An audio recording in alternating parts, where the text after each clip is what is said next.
today we have Jesus being rejected in his hometown, that is Nazareth.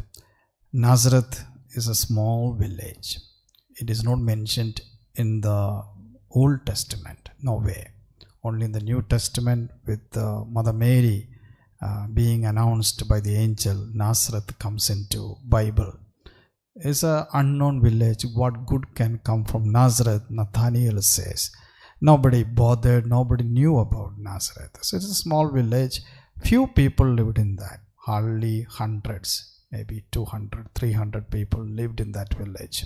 So they knew each other well, and that is Nazareth, as you see, away from the Sea of Galilee. But most of the Jesus works was in Galilee and the surrounding places in Galilee, especially a place called Capernaum or Capharnaum. That is the basis of Jesus' ministry, Galilean ministry. And Jesus was called Galilean because he walked around the Sea of Galilee, and Capernaum was the basis. He had a house too, the Bible says. For some time he used to stay in that house. But this time he comes into Nazareth, in his hometown, where he lived for 30 years. And when he started to preach in the synagogue, one thing you need to understand, this incident is something like last Sunday's Markan sandwich.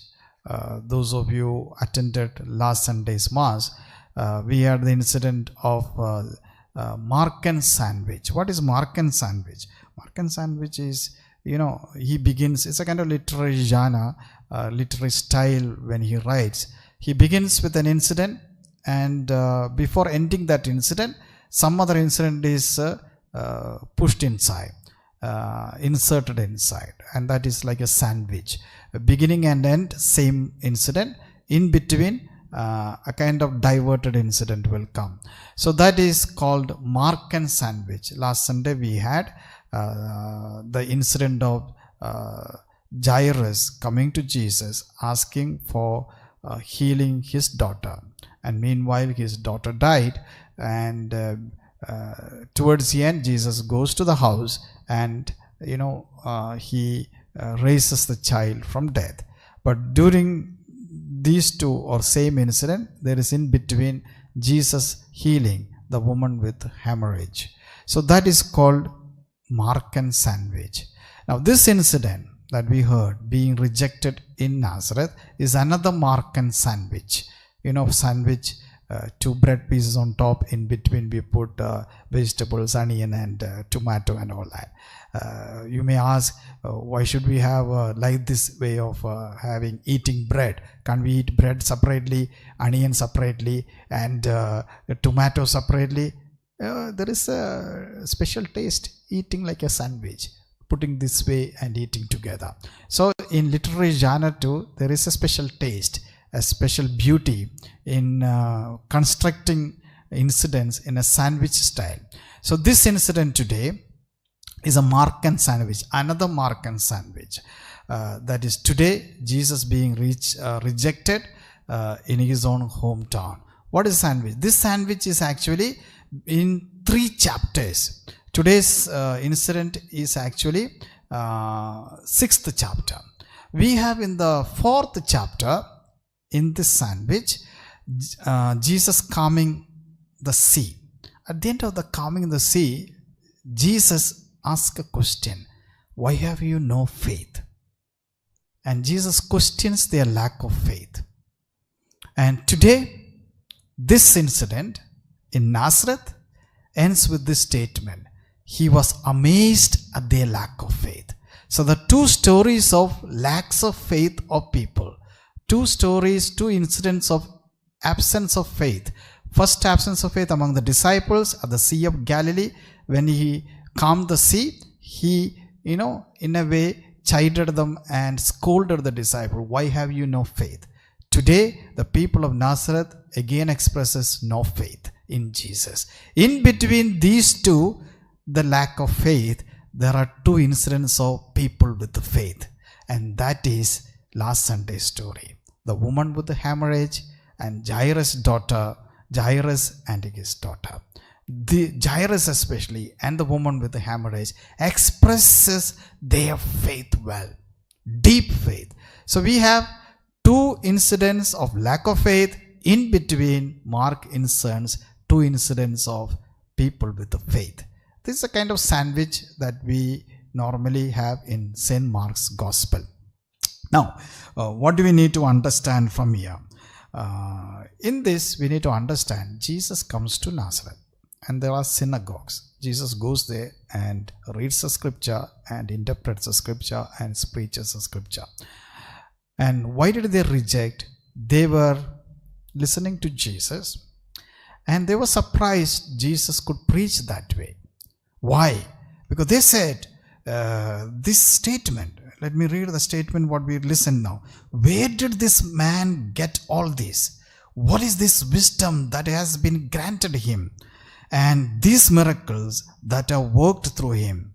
So they were questioning Jesus. In a way to say, they were not accepting what Jesus was talking. Why? This is because their view about Jesus was different from the view they had at that moment. Because they had a view of Jesus, a perception of Jesus, where Jesus grew up with them for 30 years. That Jesus was different and this Jesus is different. And this happens in life for all of us. Our views about others, which we call perceptions. And this is all of us we do. We all have our views about this world, views about people that we call worldview. The worldviews of each one is different. It is based on our perceptions. Perceptions are based on pride, ego, prejudices, biases about others, and the preset notions that we have built up in our mind.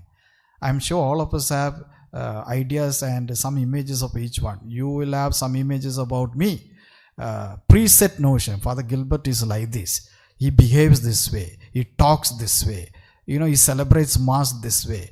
We all have images, mental maps built up about. So we look through that set of goggles, set of spectacles to see others.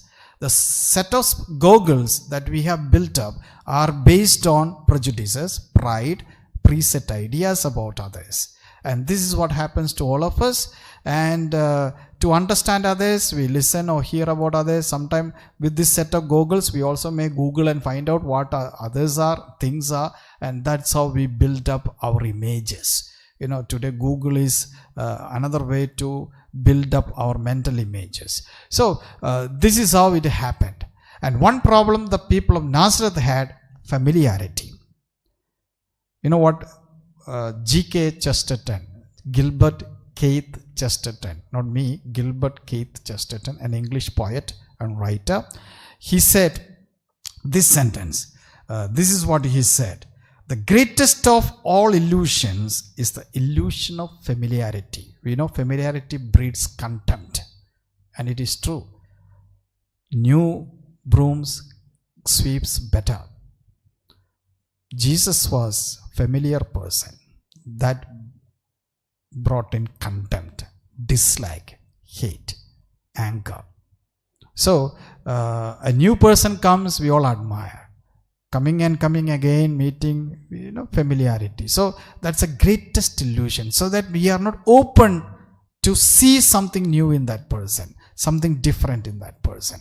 So this is the problem. And this happens in our life too. We think that we know others well. I have heard several times people say, I know him very well, through and through, crystal clear. How much do you know? Nothing. Sometimes we say in our families, I know our children well. How much do you know about your children? Sometimes spouses say, I know her very well. I know him very well. How much do you know? Even if you have lived for 20 years, 25 years. We do not know others 100%. That is true. If you know Johari window, to psychologists who prepare Joe and Harry, they say there are 4 windows in our life. One part of the window nobody knows. Neither I know nor you know. So, how do you know that you know everything about others? Never. It is never possible. So, this is a problem with all. We think that we know others and we make judgments about others. This is what happened to people of Nazareth. They made a judgment on Jesus. You know him. He's a carpenter. We know his family. We know his mother, Mary. We know his brothers and sisters. Don't think that brothers and sisters, Mother Mary had other children. These brothers and sisters, like in our culture, can be cousin brothers, cousin sisters, distant relatives, all are called brothers and sisters. Sometimes even we call, no? Sometimes the other day I said, she is my sister. Who is that? It's a distant cousin, but they call sister. It's like that in the Bible. You know, brothers and sisters need not be blood relations. So, they were telling, we knew Jesus well. And how could he be different? So, what happened to them to reject Jesus? There were many reasons. And let me put it across to you 3 reasons why those people rejected Jesus. And we still do that even today. The first reason is, persons change. Persons change. We don't understand that.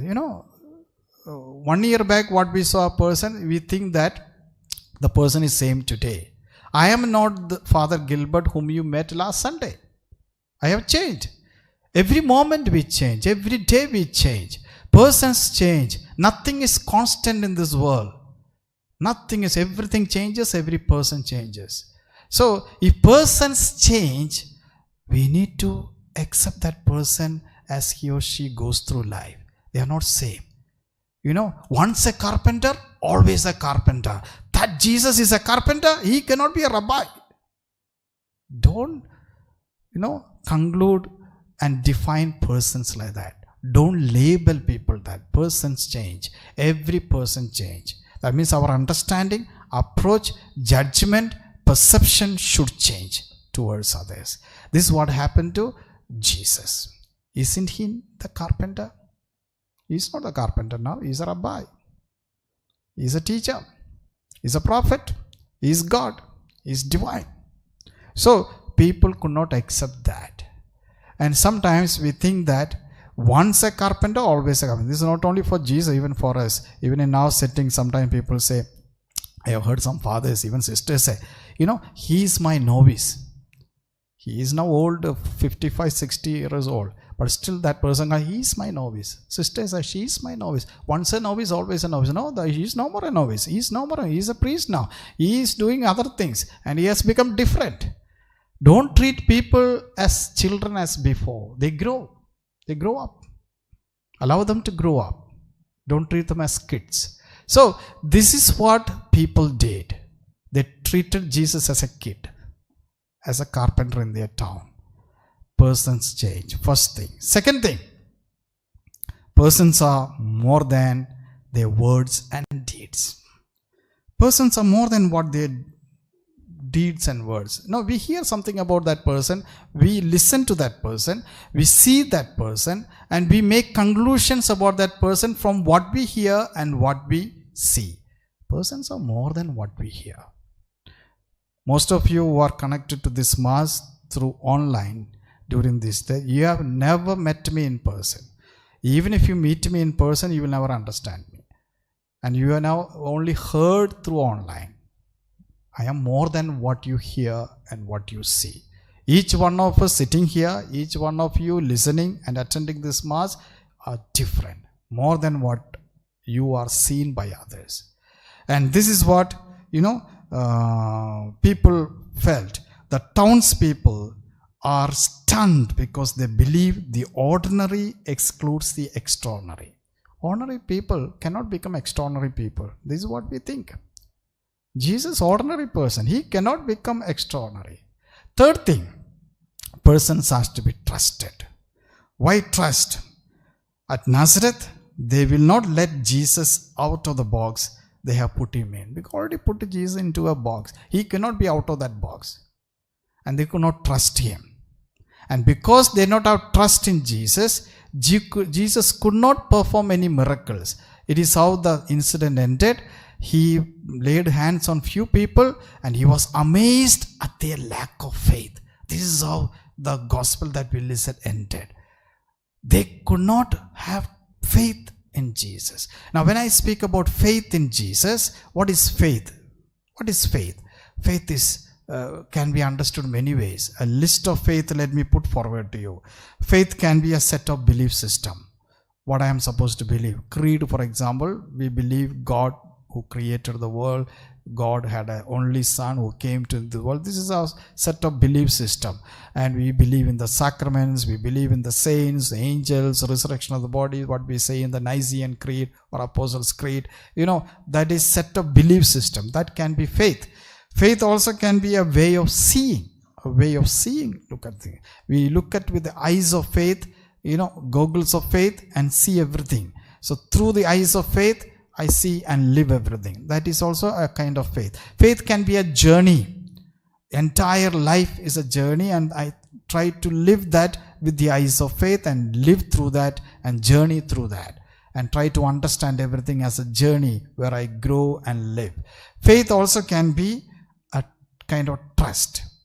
Now let me go into the last one. Faith is a kind of trust. A trust. What is trust? Our life is full of acts of trust from morning till evening. We already made several choices of trust today. The very fact that you are sitting in this church, you are sitting under this roof and saying this roof will not come down, I trust that.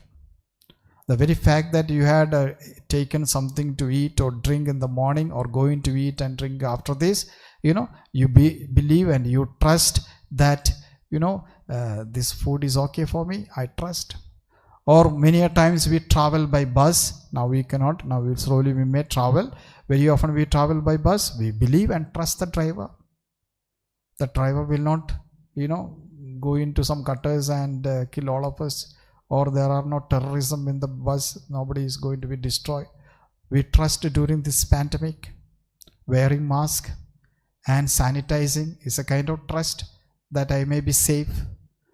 Unless we make a series of trust, acts of trust, you cannot survive in this world. It's a basis for life. And trust is also basis for entire faith. Faith in others, faith in God. Now let us go to another definition of faith, which is this. A way of seeing. A way of seeing. The way I see everything is faith. And this is what I said in the beginning. Our worldviews and a perception, seeing with the eyes of faith. And on this, seeing with the eyes of faith, I have two quotations to give you. One is actually a quotation from Bishop Barron, an American bishop. This is what he says. He says, Christianity is above all a way of seeing. Everything else in Christian life flows from and circles around the transformation of vision. So what is faith? The people of Nazareth did not have faith. To see that faith through the eyes of faith, to see Jesus, someone divine, someone different, someone who is extraordinary. If I don't see with the eyes of faith everything around me, then I will not be able to survive in this world. So a Christian who sees with the faith, everything is part of this faith. Everything. Einstein, the greatest scientist of all time, he said, there are two ways of looking at life. Either you see everything as a miracle, or you see nothing is a miracle in this world. So that is how you see with the eyes of faith. And he says Christianity is above all a way of seeing. Everything else in Christian life flows from the circles and around the transformation of vision. And another quotation of C.S. Lewis, another English poet and writer, he says, I believe in Christianity as I believe that the sun has risen, not only because I see it, but because by it I see everything else. I believe the Christianity as I believe that the sun has risen, not only because I see it, but because by it I see everything else. So with the eyes of faith, am I able to see everything and everyone in this world? Then our approaches, perceptions, attitudes, relationships, everything will change. To conclude, there is a beautiful story in the Old Testament, in the book of Samuel. Prophet Samuel was asked to go and anoint one of the sons of Jesse. Jesse, the father, obeyed, and Jesse had several sons, 8 of them, all sons. And Prophet Samuel was asked to go and anoint one of the sons as a king. Samuel. And Prophet Samuel goes to the house, the family of Jesse. And he asked for all the sons to come because he wanted to anoint. Prophet Samuel was asked by the Lord to go and anoint one of the sons. And he asked, where are your sons? He asked Jesse, and Jesse brought one of the sons, Eliab. Eliab was a very strong guy, muscle man, macho man, 6-pack. Okay. And the Lord said, he is not meant to be a king. Then he asked for another son, Abinadab, and he came. The Lord said, no, he is not the one. He is also very strong. One by one, all the sons came. The Lord said, no, they are not to be saved. And the Lord reminded Samuel, one beautiful statement. Because Samuel was getting frustrated. The Lord is telling, no, he is not the one to be a king. But Samuel was thinking, everybody looked strong and healthy. And finally Samuel asked, are there any other sons? And they said, there is one small boy working in the field, a shepherd boy. And he is very small and all that. He is not very strong and all that. Then Samuel said, bring him in. And that was David, a small boy, a shepherd boy. And when David was brought, he anointed him because the Lord told Prophet Samuel, very beautiful statement. Man looks at the appearance, God looks at the heart. That is the difference of perceptions of God and man, woman also. We look at the appearance, God looks at the heart. God perceptions are different. God perception is quite different from the way we perceive people. Now at the end you may say, oh, today onwards, I don't look at the appearance of the people. I look at only their heart. You cannot see their heart. None of us can see the heart of people. So don't look at the heart.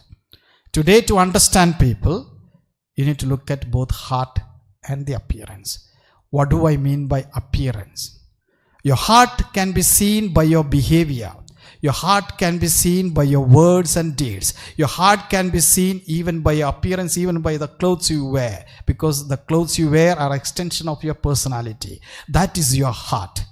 And if that heart is not visible outside, nobody can see the hearts of each other. So, look at the heart and the appearance.